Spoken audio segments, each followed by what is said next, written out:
This video contains the use of real fur. If that is something you are sensitive to, please skip this video and I hope to see you in the next one. Hello, Randy Rain here, and I want to tackle some more spring puppets. I've got some really nice fur. I've got some springs, but they're not the right springs. I thought they were the right springs, but they're not the right springs. They are actually not wound enough. They would be really better if they probably had about at least double the winding on it. I don't want to keep buying springs till I find the right ones. What am I going to do with all the excess springs when I finally find the right one?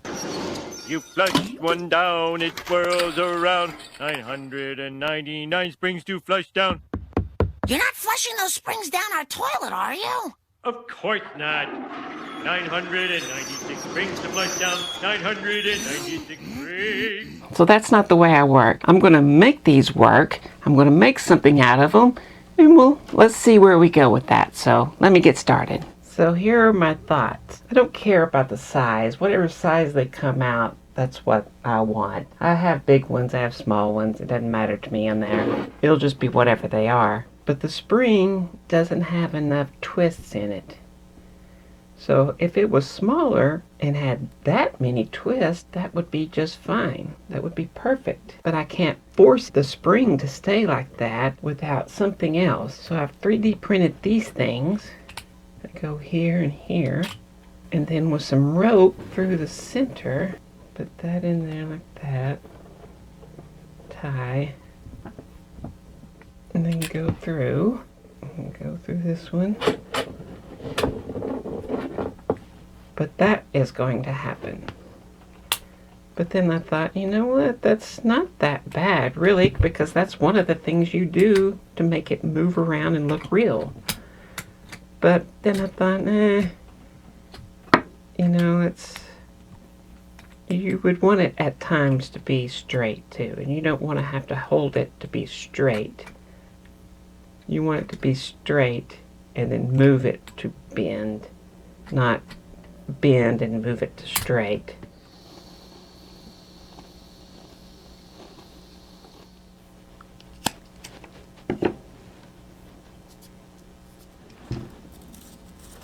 Put that through there. This goes. Now we put this through here. Now, it's not quite fully bent, it's just a little bent. So you can still would be able to do all this movement with it. You work with what you got. That's my theory. And this is what I got. So I guess the right size, I'm going to go with that. Basically here. And here. Okay, we'll tie a knot at the end of all these. We'll trim them. Now we can torture them. And it's better mark the spot.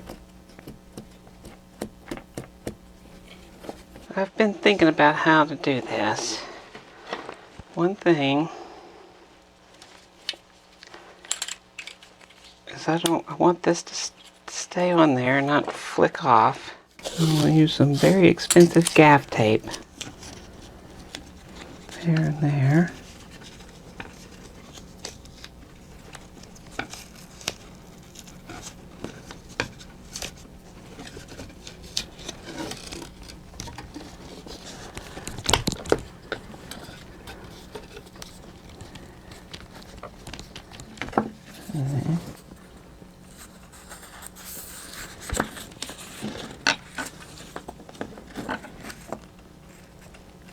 And I believe the same thing for this ball.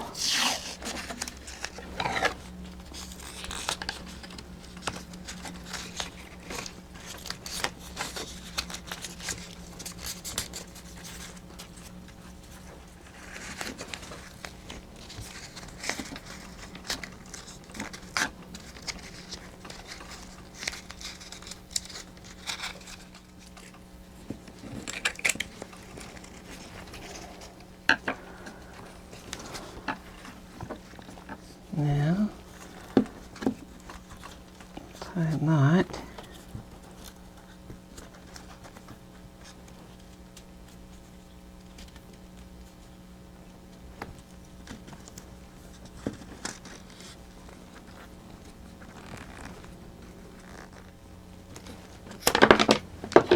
Then some fur gets wrapped around it. That's going to be my mechanism right there. Put that in place.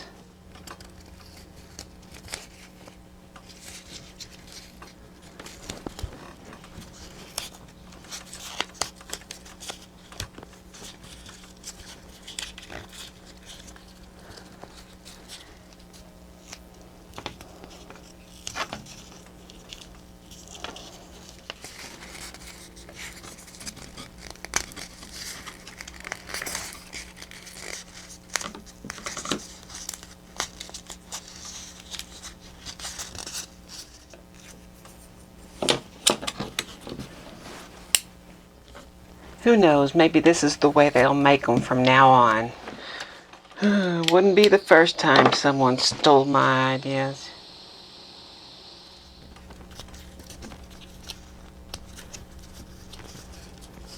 Alright, here's my next plan. I'm going to take my little heat pin here. I'm going to cut this ball in half.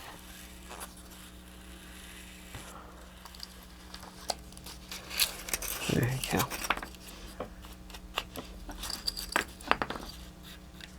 Now the idea is to make the head. So just this.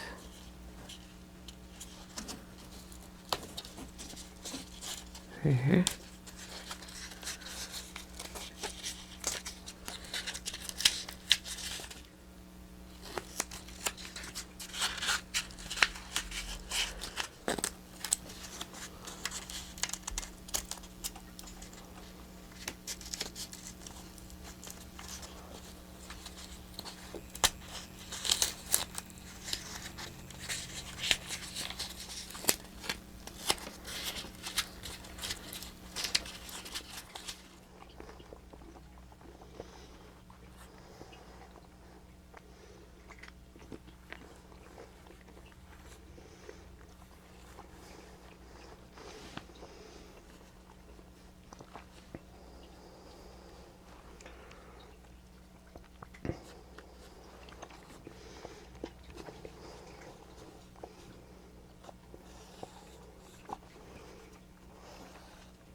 I like to make little tiny cuts.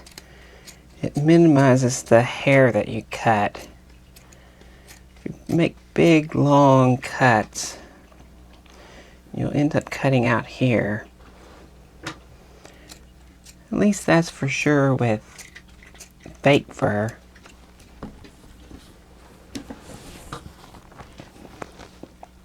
I assume it's the same here.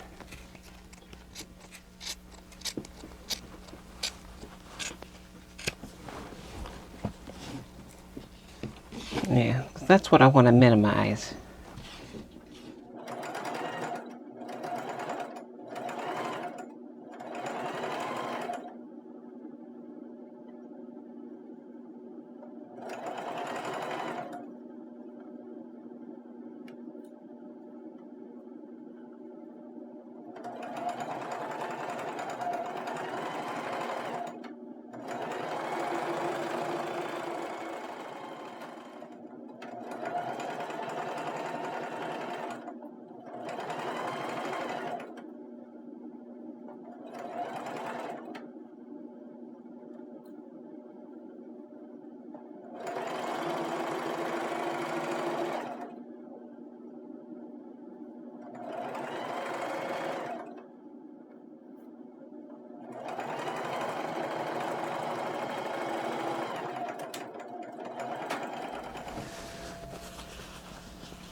There's extra pieces here. This can be the tails.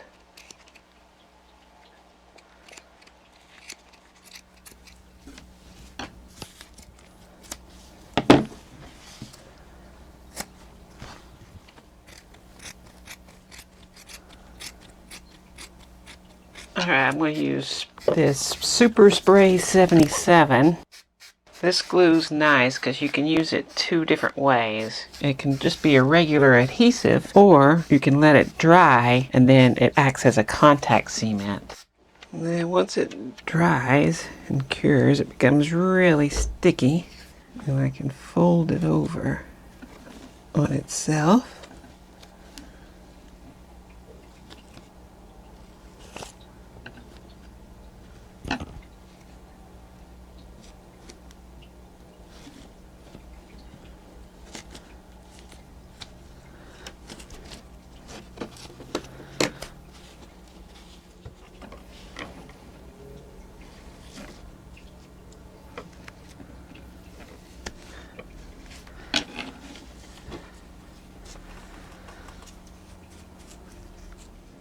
And there is the tail, one tail.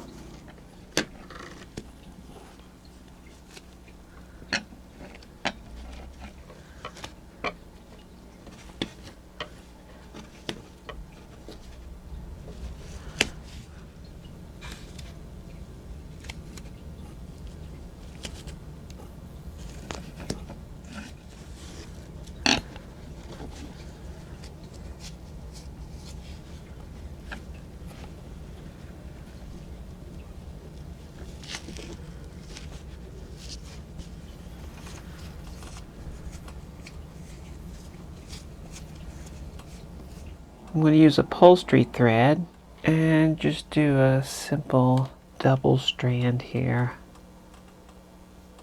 And then here on the butt, I'm going to fold the sides in, and then you'll have this top and bottom flap, and that is what I'm going to sew the tail to, like that.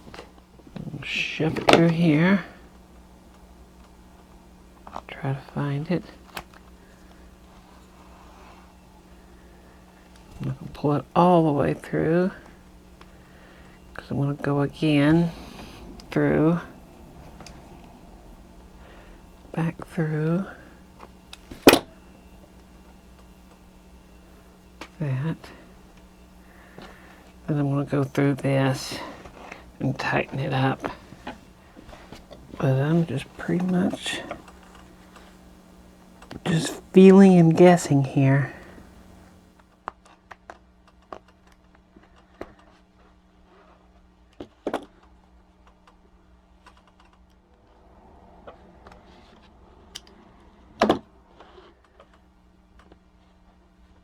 Like that.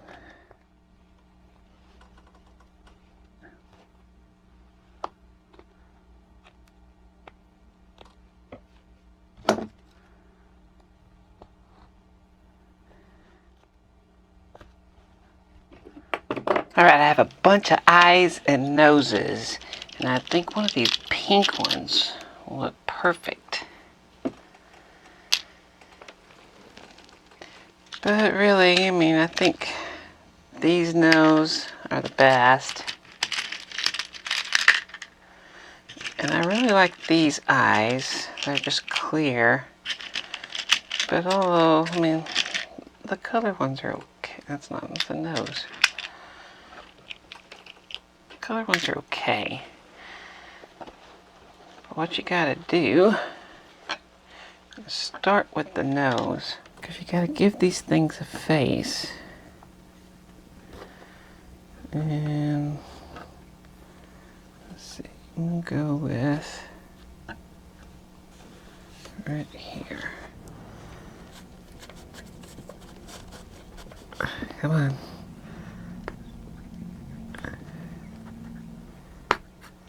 And the nose poke in.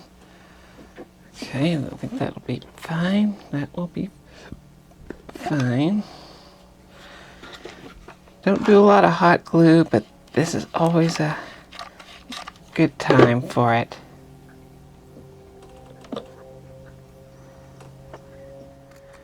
And we're going to give it a little trim.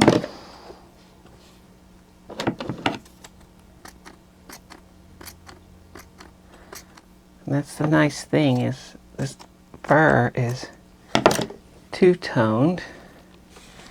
So as we get down and trim it down, you get a different color fur. Now the eyes, very, very important. Very important where these go.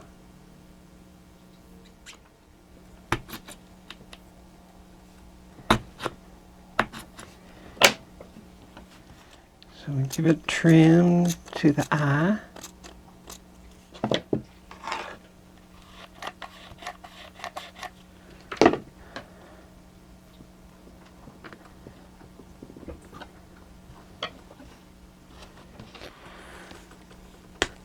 Right there.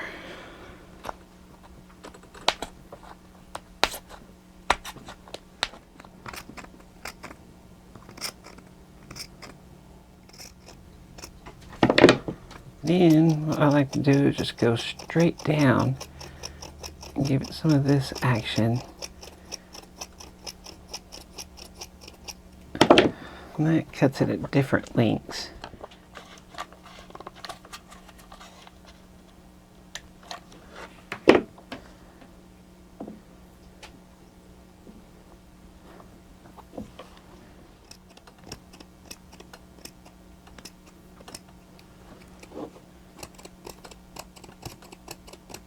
So I'm doing the ears the same way as I did the tail. I sprayed it with the Spray 77 and let it dry until it became tacky. And now I'm folding it in on itself and making ears. Yes, they don't all look the same when after I make them, so I'm just making a whole bunch of them and then I'll just kind of pair them up. And then I'm going to sew them on just like I did with the tail.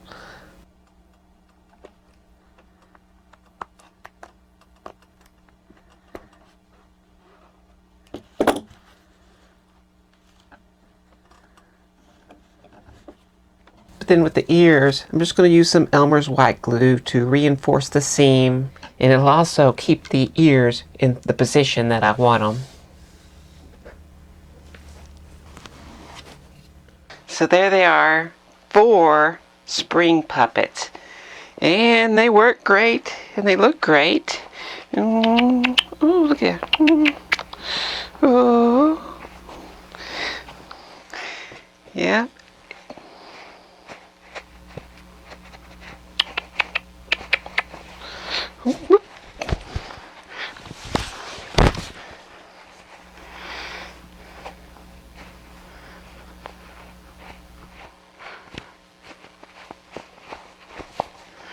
So yeah, these are really cool.